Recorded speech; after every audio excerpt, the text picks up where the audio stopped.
Assalamualaikum warahmatullahi wabarakatuh. Bismillahirrahmanirrahim. Rabbi shrah li sadri wa yassir li amri wahlul 'uqdatam min lisani yafqahu qawli.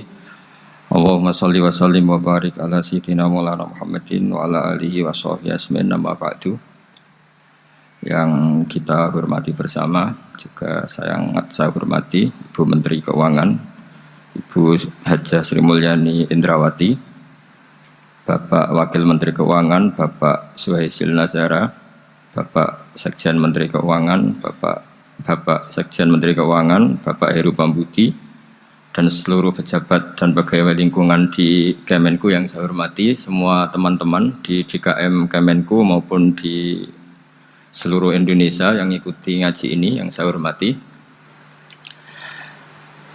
Saya sudah percayalah bahwa bangsa ini bangsa yang optimis. Tadi Ibu Menteri bilang hasbunallah ni'mal wakil, bahwa pada akhirnya kita akan kembali kepada kekuatan Allah Subhanahu wa taala. Sebelum kita cerita Isra Mi'raj dan inspirasi dari Isra Mi'raj, saya akan memberi analogi ya. Analogi ini akan menolong secara ilmu tauhid, ilmu mengesahkan Allah Subhanahu wa taala, dan ini menjadi pokok ya dalam pengajaran tauhid. Ini mohon maaf kalau terpaksa saya ngaji model dulu lah, model pesantren ya. Tapi tanpa ngurangi rasa hormat, tanpa ngurangi rasa empati, rasa takdim saya. Teman-teman yang saya hormati semua, karena di sini banyak santri-santri muda. Hubungan kita dengan Allah Subhanahu wa taala yang serba kuasa, yang maha kuasa, yang serba bisa. Tadi dikatakan Bu Menteri bisa apa saja kun fayakun, kalau Allah sudah mentitahkan pasti terjadi. Itu kira-kira seperti ini. Saya ini bawa cincin dari besi mungkin, atau dari apa itu? Ya besi lah atau perak. Yang jelas tidak emas ini karena saya cowok. Yang jelas tidak emas. Saya bawa kertas. Kalau Anda saya tanya, kertas ini sama cincin kuat mana? Pasti akan menjawab kuat cincin, karena materinya dari besi. Jawaban itu benar, tapi harus ditambahkan secara materi itu kuat cincin ketimbang kertas. Tapi Anda salah, harusnya menjawab ya terserah Gus Bahak, karena yang megang itu Gus Bahak. Karena bisa saja saya punya rencana menghancurkan cincin ini, sementara saya punya rencana mengabadikan kertas ini. Kira-kira gitu hubungan manusia dengan Allah Subhanahu wa taala. Jadi hal yang kita kira abadi karena materinya kuat, ternyata Allah punya rencana menghancurkan. Sementara yang kita kira lemah atau rentan atau apalah, ternyata Allah punya rencana mengabadikan. Di sini kemudian istilahnya orang-orang tasawuf, wa tafwidil umur ila mudabbiriha. Kita sebagai manusia menyerahkan urusan pada pengaturnya, pada yang punya. Bukan wilayah kita mengatakan cincin ini lebih kuat ketimbang atau lebih abadi ketimbang kertas, karena saya punya rencana menghancurkan cincin tapi ingin mengabadikan apa? Kertas. Sehingga tentang pandemi, tentang tragedi sosial, tentang apa saja kita tidak pernah tahu rencana Allah itu mana yang lebih awet. Jangan-jangan kita takut pandemi, saya berkali-kali ngaji, mati kita kecelakaan. Jangan-jangan takut kecelakaan, mati kita karena ngelindur, tiru kebablasan, nggak bangun. Gitu. Kita takut mati ngelindur, mati kecelakaan, jangan-jangan mati kita karena likuifaksi, karena gempa atau karena tsunami. Nah, hal-hal seperti ini yang terus menjadikan kita bilang dan berkeyakinan hasbunallah wa ni'mal wakil. Hanya Allah yang tahu dan semua urusan mencukupi kita hanya Allah. Tadi kata Bu Menteri, kita akan menghadapi ini dengan ilmu pengetahuan dan pengalaman. Oke, saya sangat setuju itu. Tapi lagi-lagi bangsa ini dan seluruh tren dunia itu, kalau misalnya baru tsunami, ya semua orang ramai ketakutannya pada tsunami. Ilmuwan berteori bahwa tsunami siklusnya sekian tahun per sekian tahun. Nanti pas gempa juga gitu, pas likuifaksi juga gitu. Nanti kalau mudik mungkin ketakutan orang sama kemacetan, sama macam-macam lah. Takut kecelakaan laka di jalan dan sebagainya. Sehingga sebelum ngaji ini lebih jauh, pastikan bahwa tidak dalam wilayah kita mengatakan bahwa cincin ini lebih abadi, lebih awet ketimbang kertas. Tapi kita harus menjawab secara materi cincin itu lebih awet ketimbang kertas. Tapi secara hakikat ya terserah yang mengendalikan, terserah yang punya rencananya apa. Nah, di sini pentingnya ngaji. Karena dari ngaji itu kita akan kembali ke ma'rifatullah, ngerti Allah yang sebenarnya. Sebab itu di surat Isra disebut pada akhirnya ngaji itu apa? Subhanalladzi asra bi 'abdihi lailam minal masjidil haram ilal masjidil aqsa alladzi barakna haulahu. Tujuan akhirnya linuriyahu min ayatina. Bahwa Mi'raj itu hanya bagian kecil yang dingertikan kita betapa dahsyatnya kekuasaan Allah Subhanahu wa taala. Betapa tidak terbatasnya kemampuan dan kebisaan dan kudrahnya Allah Subhanahu wa taala. Makanya masih dikatakan min ayatina, itu masih sebagian kecil dari ayat-ayatku kata Allah. Lalu dalam surat Kahfi diterangkan, ketika orang kagum dengan Ashabul Kahfi yang bisa hidup tidur dalam keadaan hidup 309 tahun atau Masehinya 300 tahun, kalau Hijriahnya 309 tahun. Itu mungkin kalau kita ilmuwan, ahli baksil ya, atau ahli apalah, itu mungkin lebih kagum tentang nyamuk. Saya berkali-kali bilang, andaikan kita sepakar-pakarnya, terus disuruh bikin nyamuk itu, nggak usah bikin nyata hidup, bikin patungnya saja. Nyamuk itu sekecil itu, kemudian punya jantung, jantungnya punya urat, uratnya punya kuman, kumannya juga punya urat. Bayangkan saja sudah tidak bisa. Sehingga ketika orang tak kagum sama Ashabul Kahfi, kata Allah, am hasibta anna ashabal kahfi warraqimi kanu min ayatina ajaba. Apa kamu kagum tentang Ashabul Kahfi dan batu-batu yang dipahat di situ? Bukankah dalam kekuasaan kami ada yang selalu menakjubkan? Artinya, andaikan kita ilmuwan tentang embriologi, tentang hewan, tentang kuman, mungkin cerita tentang nyamuk itu lebih dahsyat ketimbang tidurnya Ashabul Kahfi yang 309 tahun.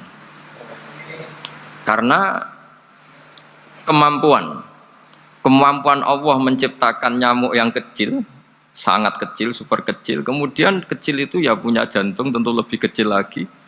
Belum uratnya jantung itu, belum nyamuk juga di dalamnya menyimpan calon-calon keturunannya. Kayak apa kecilnya lagi? Nah, di sini Allah mengingatkan kita, innallaha la yastahi ayyadriba mathalam ma ba'udatan fama fawqaha. Allah tidak pernah malu jika dalam menunjukkan kekuasaannya Allah memberi contoh seekor nyamuk. Karena nyamuk ini andaikan kita, tadi saya ulang lagi, andaikan kita ilmuwan yang nekuni itu, strukturnya bisa melihat, bisa nyari pasangan hidupnya, dan bisa hamil, bisa melahirkan, atau bisa menelur dan sebagainya, maka kita akan kagum sekagum-kagumnya betapa kita di depan kekuasaan Allah Subhanahu wa taala tidak siapa-siapa, dan akhirnya kita ikrar seikrar-ikrarnya asyhadu alla ilaha illallah, bahwa tidak ada kekuasaan selain kekuasaan Allah Subhanahu wa taala. Lalu kenapa nyamuk itu tidak menjadi perhatian publik? Ternyata kita dibodohkan oleh kepentingan kita sendiri. Karena dari awal kita menganggap nyamuk itu problem, penyakit. Ya sudah, bawaan kita mungkin cari obat supaya bisa membunuh nyamuk itu. Atau melihat nyamuk itu sebagai problem, bukan sebagai ayatun min ayatillahi ta'ala, sebagai tanda-tanda kebesaran Allah Subhanahu wa ta'ala. Sehingga akhirnya manusia itu butuh yang namanya mukjizat dahsyat yang mudah dilihat, mudah dirasakan. Akhirnya kita tahu dalam sejarah para nabi, Nabi Musa minta mukjizat Laut Merah dibelah sehingga bangsa Israel bisa melewati kejaran Fir'aun dan sampai selamat dari kejaran Fir'aun. Nabi Soleh umatnya minta keajaiban, yaitu onta keluar dari batu besar. Dan Nabi Soleh menuruti, akhirnya ada unta yang keluar dari batu besar. Begitu juga nabi-nabi sebelum itu atau setelah itu, selalu ada mukjizat yang memang manusia tidak mampu.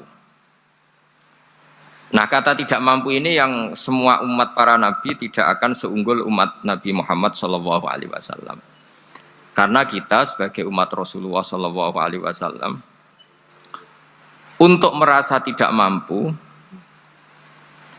itu tidak harus hal-hal seperti membelah laut, tidak harus hal-hal seperti onta keluar dari batu, tidak harus hal-hal yang dahsyat kayak tongkat Nabi Musa menjadi ular besar yang menelan semua sihir-sihirnya Fir'aun. Kita sebagai umatnya Nabi selalu tiap hari bilang innallaha ala kulli syai'in qadir, hanya Allah yang mampu. Allah mampu atas segala hal. Melihat nyamuk kita iman, melihat hal-hal kecil. Karena kita ketika melihat nyamuk itu mesti kita itu kok hebat nyamuk tanpa rapat, tanpa ada gaji dari Kemenku bisa populasinya dijaga. Padahal musuhnya banyak. Musuhnya nyamuk itu umat manusia yang katanya makhluk paling cerdas di dunia. Tapi tidak juga bisa menghabisi nyamuk. Mungkin mereka juga rapat terus untuk menjaga ketahanan populasinya itu. Jadi andai kan kita pakai ayat tadi, innallaha la yastahi ayyadriba masalam ma ba'udah. Allah itu tidak pernah malu untuk menunjukkan kekuasaannya. Cukup misalnya kita belajar tentang nyamuk. Sudah sekecil itu punya mata, matanya punya saraf, punya urat. Terus kecil apa? Sudah gitu nyamuk sendiri punya kuman. Kalau nyamuk sendiri kecil, terus kumannya sekecil apa? Terus organ tubuhnya seberapa? Ini sudah kedahsyatan yang luar biasa yang menjadikan kita iman. Innallaha ala kulli syai'in qadir. Allah sendiri yang maha kuasa. Sehingga kembali ke tadi, peristiwa Mi'raj yang super dahsyat pun kata Allah masih dikatakan linuriyahu min ayatina. Hanya untuk menunjukkan sebagian dari ayat-ayatku, bukan mewakili semua ayat-ayat kekuasaan Allah Ta'ala, tapi sebagian. Min itu tab'id sebagian. Lalu sebelum kita jauh belajar, kita sendiri juga, saya sendiri masih belajar kehebatan Rasulullah SAW, Nabi akhir zaman. Kenapa hebat? Itu diantaranya adalah karena mukjizat tongkat itu pada akhirnya diletakkan di museum. Orang melihat, terus gue gaya-gayanan kuat ke Turki, atau bisa melihat langsung di museum. Dan setelah melihat, kadang-kadang kita ragu, masa tongkat ini betul itu. Kalau setelah misalnya yakin, bisa dipakai lagi enggak ya? Jadi hal-hal yang mengundang pertanyaan sekaligus keraguan. Beda dengan ajaran Rasulullah Muhammad SAW. Ketika Nabi cerita betapa kekuasaan Allah itu super dahsyat, buktinya ya nyamuk tadi. Kayak apa susahnya bikin nyamuk? Sudah kecil, punya organ tubuh tentu lebih kecil, punya urat lebih kecil lagi, punya kuman yang lebih kecil lagi, dan kuman itu juga punya organ tubuh lebih kecil lagi. Itu mbok kamu udah usah ke Turki, kamu hidup di kampung, di pedalaman, sudah menyaksikan anallaha ala kulli syai'in qadir, bahwa Allah itu maha kuasa.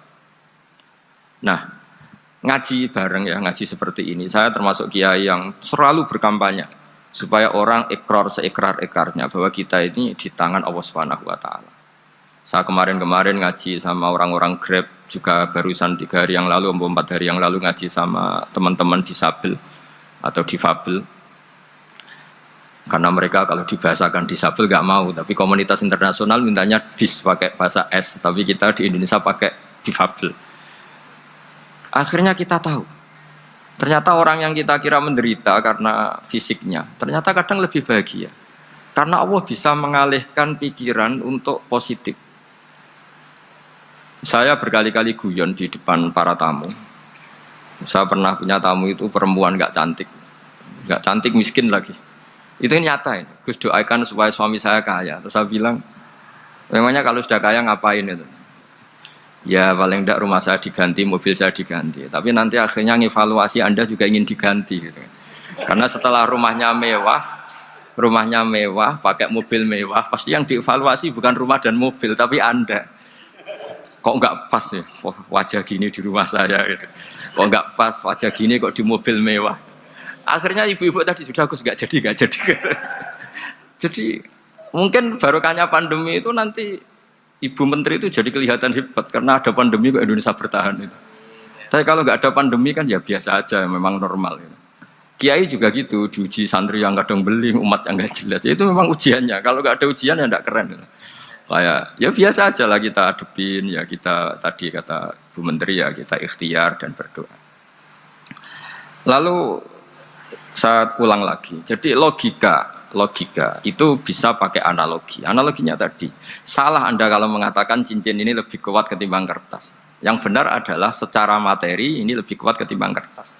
Tapi soal nanti kekuatannya sampai kapan terserah yang punya.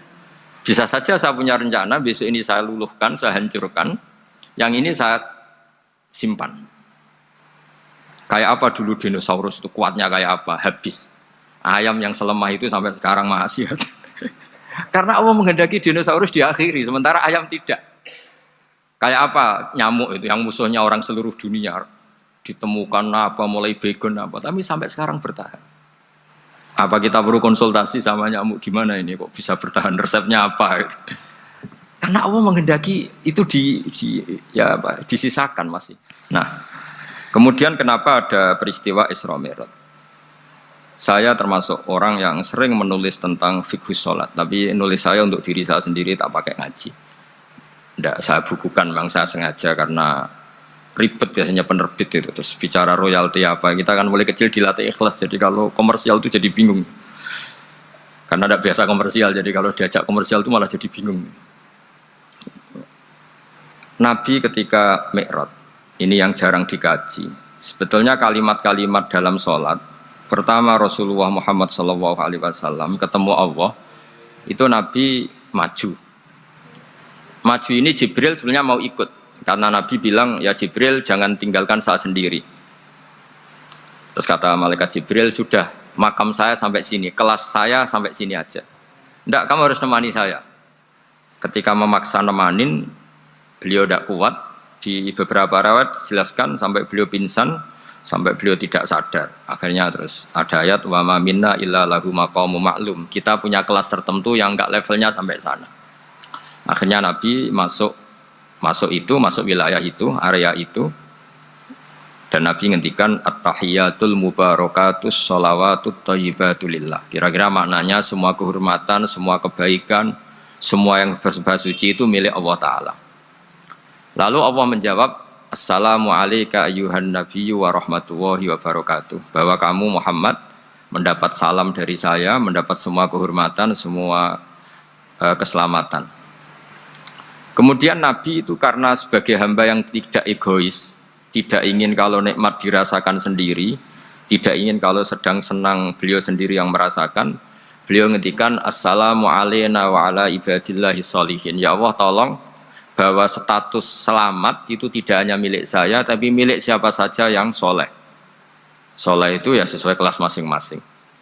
Setelah itu para malaikat melihat kebaikan Nabi yang seperti ini, melihat mentalnya atau keinginannya yang luar biasa untuk baik kepada semua orang, wa ala ibadillahi sholihin. Terus malaikat saat itu rame-rame bersaksi asyhadu alla ilaha illallah wa asyhadu anna muhammadar rasulullah. Catatannya apa di sini? Bahwa ternyata kesaksian tentang syahadat itu dimulai rasa tidak egois. Merasa bahwa rahmat ini harus dirasakan semua orang. Wa ma arsalnaka illa rahmatan lil alamin. Jadi rahmat ini harus dirasakan banyak orang. Kita tahu misalnya Islam melarang narkoba misalnya. Memang narkoba itu mengganggu, hampir semua kecelakaan rata-rata faktor supir itu narkoba. Begitu juga pembunuhan yang sadis, rata-rata efek dari pengaruh narkoba. Sehingga Islam keras sekali tentang narkoba. Dan alhamdulillah di Indonesia ditangani BNN yang sangat serius melawan narkoba. Nah, keputusan Islam melarang narkoba itu keputusan yang luar biasa, yang menjadi berkah bagi semua. Begitu juga keputusan Islam tentang melarang zina, melarang perbudakan, melarang penipuan.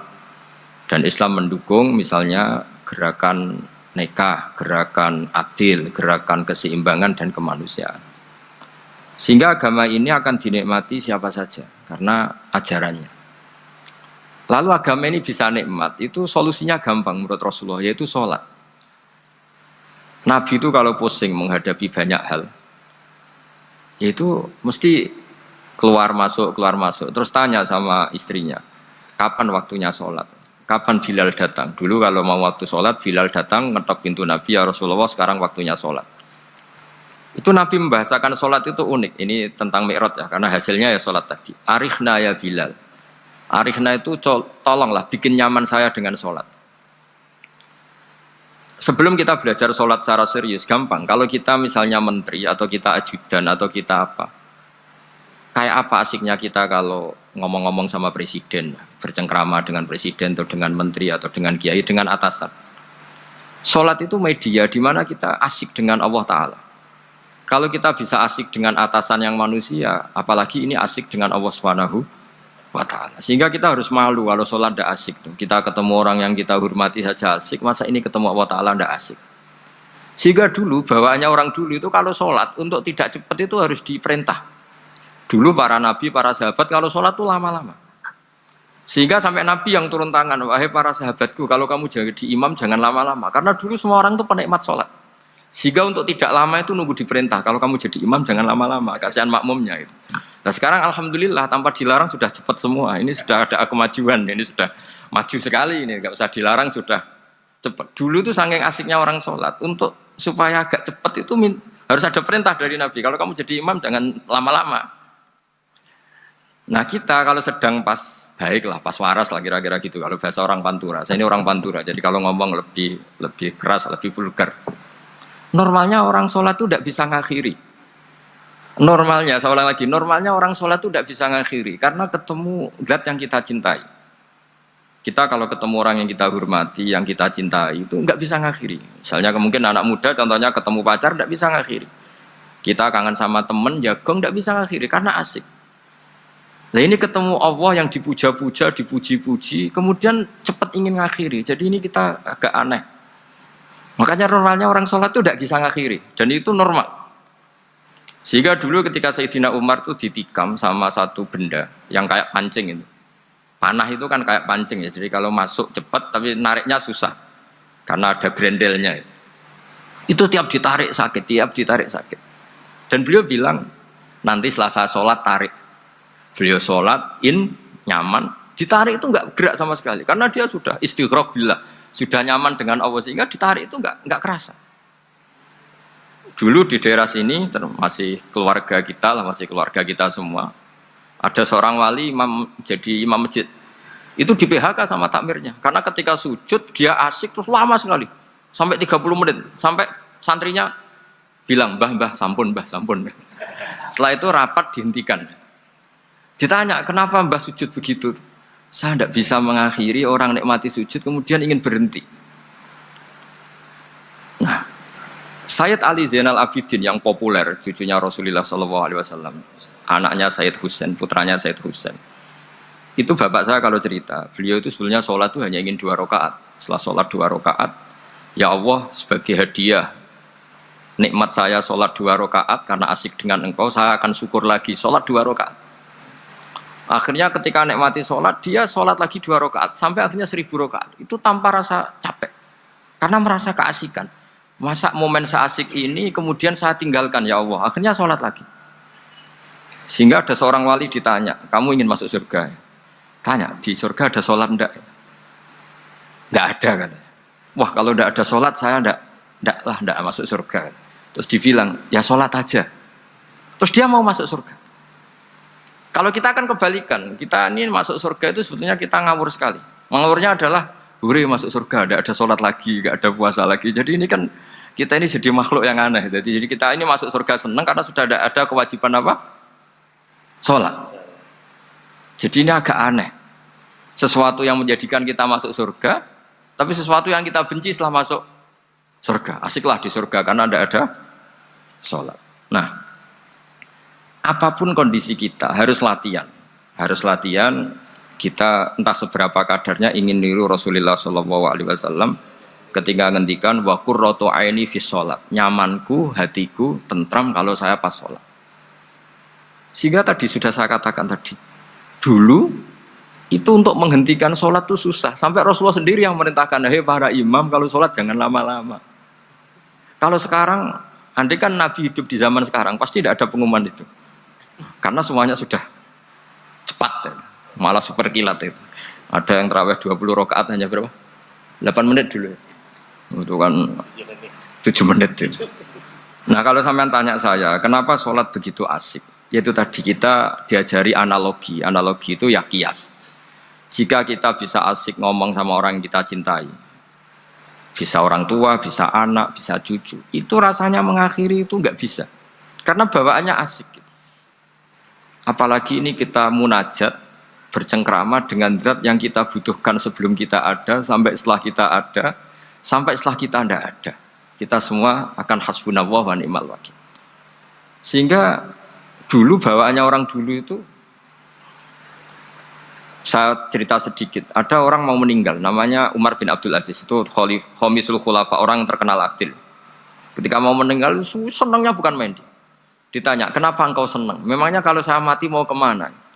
Ketika saya hidup dengan segala nikmat itu ya karena Allah Ta'ala. Saya nanti mati ke zat yang sama, dikelola oleh zat yang sama, yaitu Ar-Rahman Rahim. Dulu saya disayangi Allah, paling selamati juga disayangi Allah. Karena yang jadi Tuhan selamati, Tuhan yang sama ketika di dunia, yaitu Rahman Rahim. Cerita legenda yang lebih dasar dari itu, masyhur itu Jalaluddin Ar-Rumi. Ketika dia mau meninggal, semua muridnya nangis, beliau marah. Kenapa kamu menangis? Ya karena guru mau meninggal. Kamu itu ngawur sekali. Saya ini sudah lama menunggu hari seperti ini, bisa ketemu zat yang saya cintai, malah kamu menangis. Ayo kamu nari sebagai pesta kematian saya. Tapi ini nggak bisa ditiru ya, karena kalau kita niru, nggak usah dilarang juga nggak bisa niru kayak gitu. Cuma saya maklumatkan jangan ditiru, meskipun nggak usah dilarang juga nggak akan bisa niru. Sehingga orang-orang dulu itu bawaan kalau mau kabundut itu ya asik. Rasulullah Shallallahu Alaihi Wasallam ketika mau wafat, intaqala ila rafiqil a'la, itu ditanya sama istri-istrinya, lalu engkau mau kemana? Kata Nabi, sebelum sekian hari, beliau setiap khutbah ngendikan, ini ada hamba yang disuruh milih Allah antara di dunia dan bertemu Allah. Kalau kamu jadi hamba itu milih mana? Di dunia yang penuh problem ini, apa milih ketemu Allah yang Rahman Rahim? Yang hubungannya dengan kamu itu ngasih dan ngasih. Kamu tidak mungkin kan hubungan dengan Allah memberi, kamu bisa apa? Kita hubungan dengan Allah pasti hanya mendapat. Dikasih nyawa, dikasih oksigen, dikasih bumi tidak bayar, dikasih air juga tidak bayar. PDAM dikelola siapapun bayar, oksigen di rumah sakit bayar. Hubungan kita dengan Allah tidak pernah bayar oksigen, tidak pernah bayar sewa bumi. Punya kolam renang laut seluas itu ya tidak pernah bayar. Udah gitu kolam renangnya menghasilkan ikan. Kalau kita kan semuanya utang jasa sama Allah, dan reputasi Allah itu dengan kita hanya memberi, tidak pernah meminta. Akhirnya hubungan-hubungan inilah yang menjadikan terus semua sahabat jawab, ya kalau kita jadi hamba itu pasti milih Allah lah. Jadi Nabi itu saking pinternya orang, supaya orang siap dengan keberangkatan beliau itu dibikin satu taksis, satu apa? Kalau orang Jawa bilang itu dikai persemon, dikai mukaddimah. Supaya orang-orang itu siap kalau Nabi ngendikan. Kalau kamu seorang hamba disuruh ketemu Allah sama hidup di dunia yang fana ini, milih mana? Ya milih ketemu Allah. Ketika akhirnya Rasulullah wafat, ternyata orang itu adalah Rasulullah. Ya akhirnya sahabat bilang, ya iyalah, masa dengan kita sama Allah milih ketemu kita, pasti milih ketemu Allah. Nah, sholat itu mi'rajul mu'min. Sholat itu adalah cara seperti itu. Kita manja dengan Allah meskipun dengan segala problem. Ketika i'tidal kita tetap memaklumatkan Rabbana lakal hamdu mil'us samawati wa mil'ul ardi wa mil'u ma syi'ta min syai'in ba'du. Engkau zat yang selalu layak dipuji di langit maupun di bumi. Dan langit bumi ini karena terbatas masih ditambahi wamil umasyi tamin seimbadu, dan seluas apa saja engkau kehendaki. Apapun hebatnya langit bumi ini tetap terbatas, ada ruang dan waktu. Makanya ditambahi wamil umasyi tamin seimbadu, dan segala puji ini memenuhi semua yang engkau kehendaki.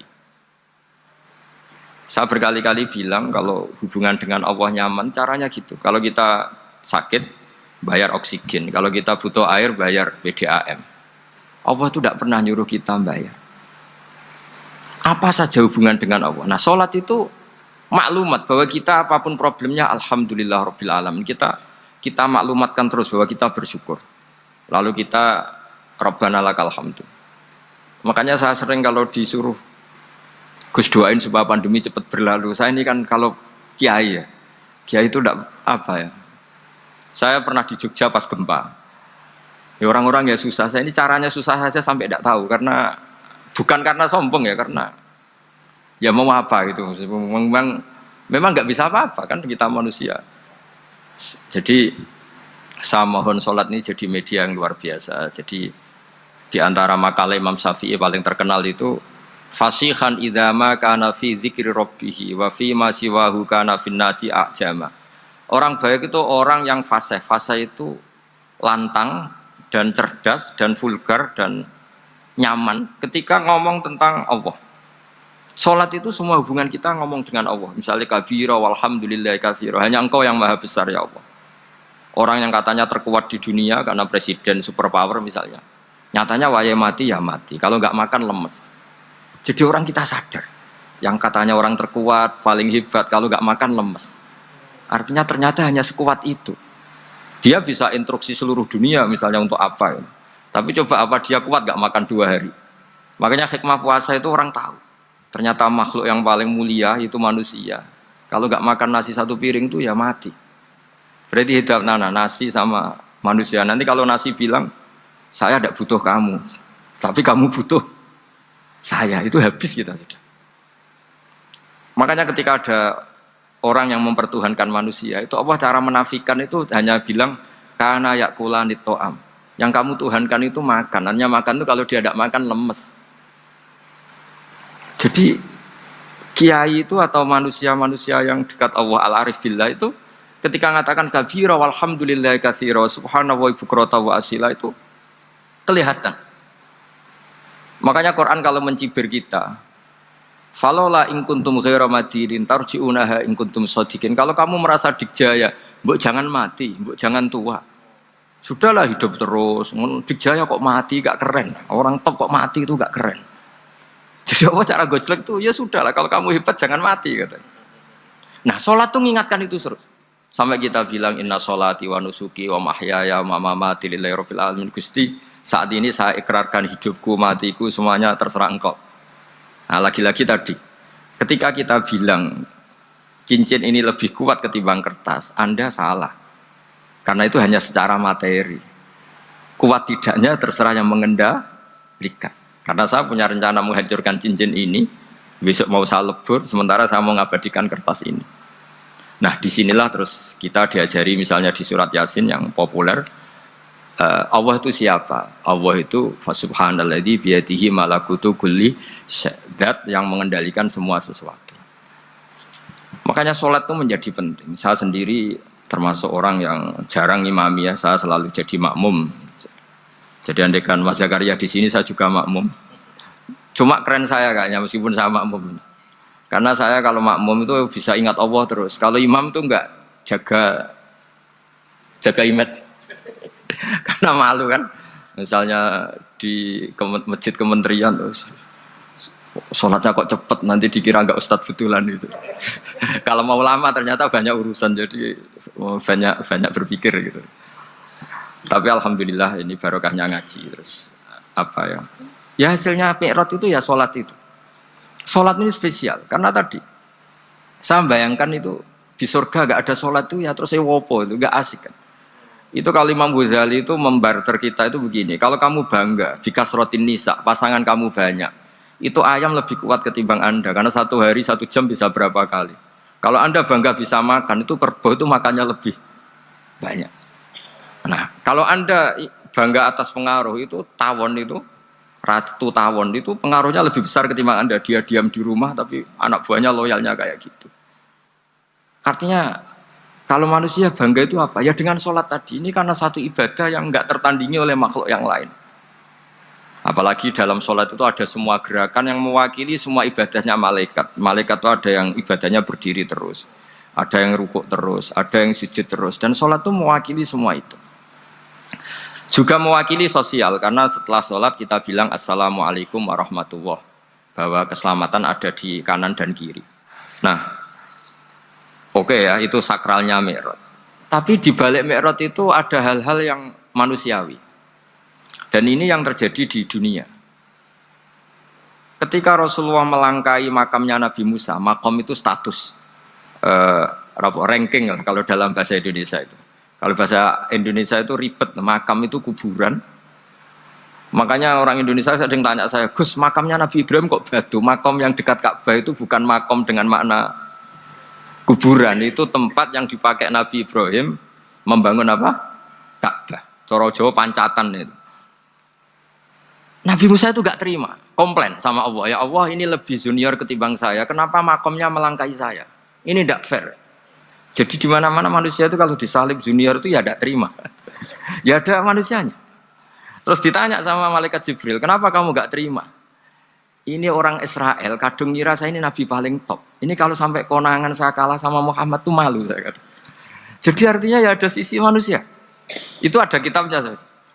Terus, ya tapi memang Nabi Muhammad lebih top ketimbang kamu. Memang dia nabi pilihan, Sayyidul Awalin wal Akhirin. Oke, kalau saya kalah dengan dia gak apa-apa. Tapi umatnya jangan ya.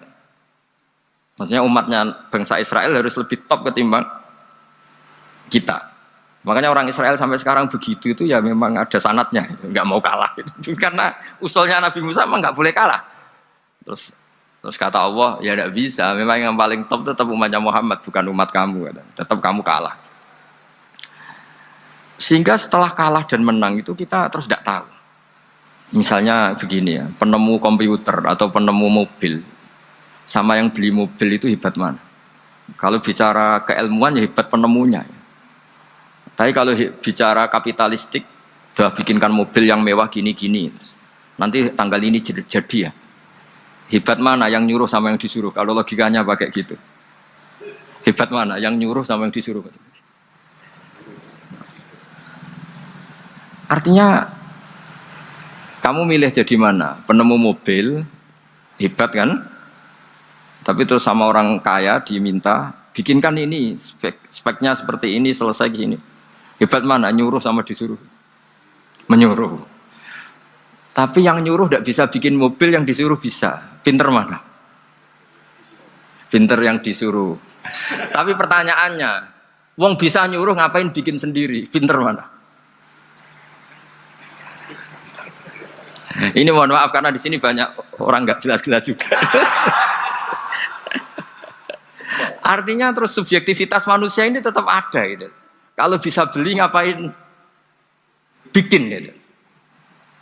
Tapi kalau bisa bikin ngapain beli. Nah mungkin perdebatan di kementerian atau di yayasan atau di kampung-kampung atau di apa mesti begitu. Dan itu di Mi'raj juga digambarkan. Digambarkan bahwa antar nabi ini ya ada kompetisi. Wa fi dzalika falyatanafasil mutanafisun. Tapi bedanya nabi dengan kita itu satu. Nabi itu kalau keliru dengan tanda petik, nabi itu kalau keliru itu jadi berkah. Itu bedanya kita. Kalau kita keliru kan keliru betul. Kalau nabi itu tidak, kelirunya itu jadi berkah. Ini saya punya dua contoh kalau boleh dibahasakan ya, kekeliruan nabi atau dengan tanda kutip kekeliruan nabi. Tapi saya ulang lagi dengan tanda kutip. Nabi Musa itu ketika Nabi Muhammad ditanya, kenapa kamu dipanggil jauh-jauh? Disuruh sholat 50 rakaat. Nabi Ibrahim enggak komplain, karena beliau Nabi yang baik. Semua Nabi enggak komplain, kecuali Nabi Musa. Kata Nabi Musa, jangan Muhammad, kebanyakan itu. Bilang ke Allah supaya di diskon. Nabi kembali sama Allah, ya sudah tak kurangi 5. Turun lagi, masih berapa? 45. Masih kurang.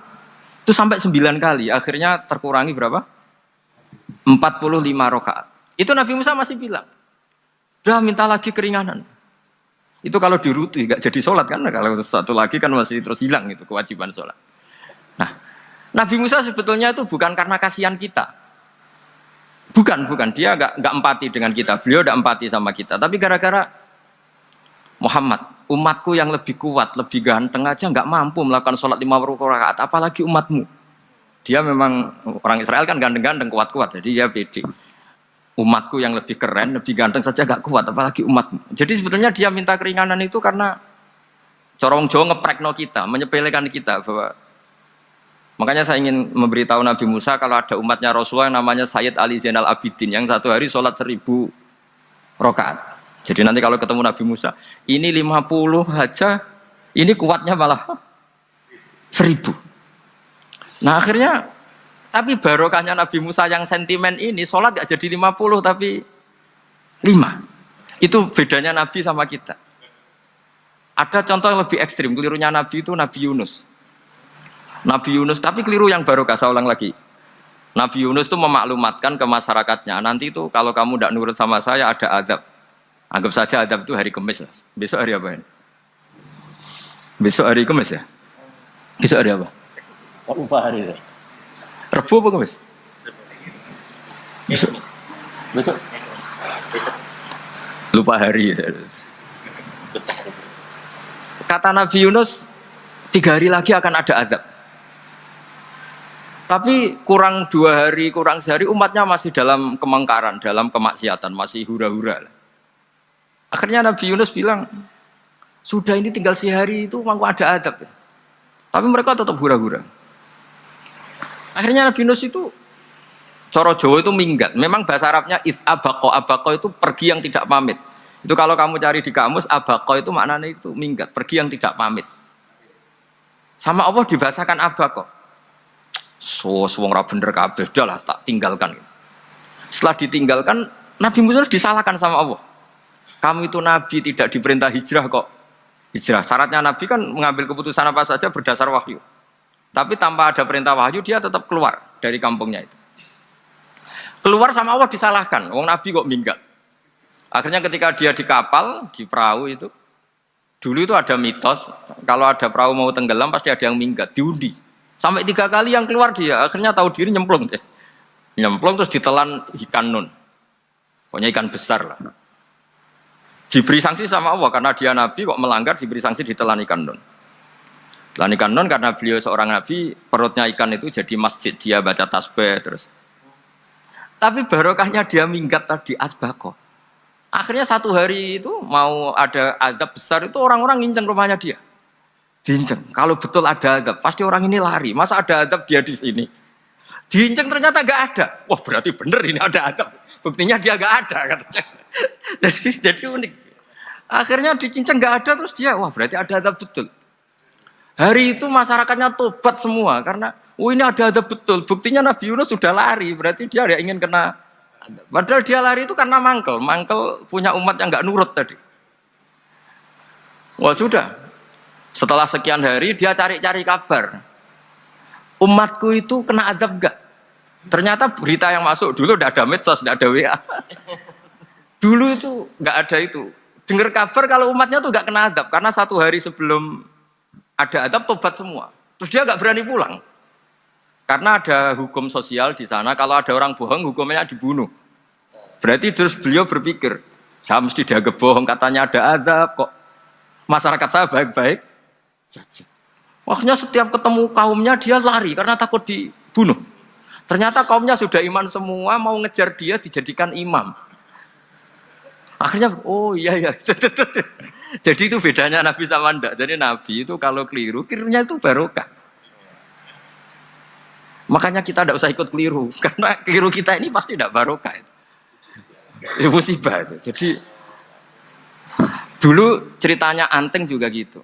Yang namanya istri 2 itu kan cemburu. Pertama Nabi Ibrahim punya istri namanya Sarah. Terus lama-lama karena belum punya anak, terus sama Sarah sendiri yang nyuruh supaya nikahi Hajar. Setelah punya anak cemburu. Terus kata Sarah, pokoknya saya nggak terima kalau kamu tidak ngelukai Hajar. Mulai dulu lelaki itu sudah pinter ngotak-ngatik. Kalau dilukai pipinya nanti tidak cantik. Apa ya? Yang penting ngelukai tapi tetap cantik. Terus ada Anting itu. Anting itu dulu ceritanya itu dilukai tapi tambah cantik. Nabi Ibrahim akhirnya melukai. Seneng Sarah karena sudah dilukai. Ternyata barokahnya dilukai itu jadi Anting yang mempercantik perempuan. Padahal melukai istri itu kan tidak boleh. Tapi ini Nabi, ada saja cara yang dipilihkan Allah untuk ya tadi keliru saja barokah. Itu bedanya Nabi sama kita. Makanya disebut mimbabi hasanatil abrar sayyatul muqarrabin. Jadi Nabi itu sama seperti Nabi Adam. Nabi Adam itu dilarang Allah nggak boleh makan khuldi. Akhirnya makan terus harus hidup di dunia terus jadi dunia seperti ini. Tapi itu menjadikan harapan seluruh dunia bahwa Allah itu maha baik. Ketika ada yang diberi sanksi tetap diminta tobat dan dianjurkan tobat dan Allah berjanji setiap yang tobat pasti diterima sehingga terus kita sampai sekarang nggak pernah putus asa karena sudah diberi contoh bahwa bapak kita yang pernah salah dijanjikan tobat dan Allah pasti menerima tobat itu. Jadi ini bedanya kita dengan Nabi. Jadi semoga lewat pengajian ini atau ngaji bareng ini kita tahu lah. Kalau kita ahli astronomi atau ahli meteorik mungkin takut kita kejatuhan meteor. Kalau ahli gempa mungkin takut lempengan kita gini terus gempa. Kalau ahli tsunami takutnya tsunami. Kalau ahli sosial takut chaos.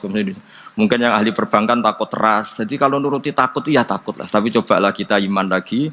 Tadi kata Bu Menteri sudahlah punya hasbunallah wa ni'mal wakil, ya sudah, Indonesia pasti akan baik-baik saja dan kita akan selalu berharap dengan kecerdasan, dengan ikhtiar. Tapi kita akan selalu berdoa kepada Allah Subhanahu wa taala. Saya kira demikian dan mohon maaf, monggo berdoa bareng-bareng. Al-Fatihah. A'udzubillahi minasyaitonirrajim. Bismillahirrahmanirrahim. Alhamdulillahirabbil alamin. Ar-Rahmanir-Rahim. Maliki yaumiddin. Iyyaka na'budu wa iyyaka nasta'in. Shiratal mustaqim. Shiratal ladzina an'amta 'alaihim ghairil maghdubi 'alaihim waladdallin. Amin. Bismillahirrahmanirrahim. Nahmaduka ya wali ya hamid wa shalli wa sallim wa barik ala sayyidina Muhammad wa ala alihi wa barik wa sallim asma'in. Wa shalli ala anbiya'ika rusulika asma'in. Allahumma ij'alna ya wa ahla baldatina aminina mutma'innina alladziina la khaufun 'alaihim wa la hum yahzanun. Waj'alna salimin wa ghanimin mu'afin min kulli bala'in dunyal akhirah. Waj'al ya Allah salamatana salamatan yusla biha kitabukal karim. Wa salamatan ya Allah nazkuruka katsiran fi sholatina wa siyamina ya Allah.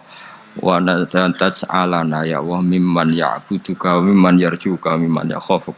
Allahumma ya ij'al hadhil baldah baldatan thayyibatan mubarakah baldatun thayyibatu warabun ghafur. Bi haqqi tatabi alaika wa na'maika ya Allah. Wa nahnu nasku ilaika ya Allah du'fana ya Allah wa qillata hilatina fa adrikna ya Allah daiman wa fi kulli hal fi alaika wa na'maika hatta nakuna ya wa salimin mu'afin min kulli bala'id dunyal akhirah. Rabbana atina fid dunya hasanah fil akhirati hasanah wa qina adzabannar. Sallallahu alaihi wasallam Muhammad sallallahu alaihi wasallam. Subhana rabbika rabbil izzati amma yasifun.